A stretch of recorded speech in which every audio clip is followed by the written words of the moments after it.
సంఘదోషం వలన కలిగే అనర్థాలివే. జై శ్రీరామ్. ఎవరితో కూడి ఉండకూడదో వాళ్లతో కూడి ఉండటం ప్రమాదాన్ని తెస్తుంది. ఎంత ఇనుమైనా నీటితో కలిస్తే తుప్పట్టి విరిగిపోతుంది. ఎంత ఇనుమైనా అగ్నిహోత్రం యొక్క స్పర్శ తగిలితే వంగి మనిషికి ఎలా కావాలో అలా ప్రయోజనాన్ని ఇస్తుంది.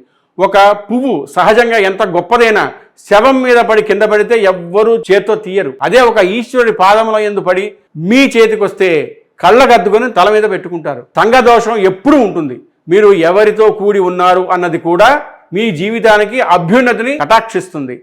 ధృతరాష్ట్రుడు తనంత తాను యోగ్యుడు కాడు. ఇటువంటి ధృతరాష్ట్రుడికి రాయబరానికి వెళ్ళినప్పుడు కృష్ణ భగవానుడు తన యొక్క విశ్వరూపం చూపించినప్పుడు ధృతరాష్ట్రుడికి కళ్ళిచ్చి మరీ చూపించాడు. ఏ పుణ్యం ఉందని చూపించాలి? కౌరవ నాశనానికి మూల కారణం ధృతరాష్ట్రుడే అని మనకి తెలుసు. పైగా పుట్టుకతో గ్రుడ్డివాడు. మరి ఎందుకు చూపించాడు? ఒక్కటే కారణం.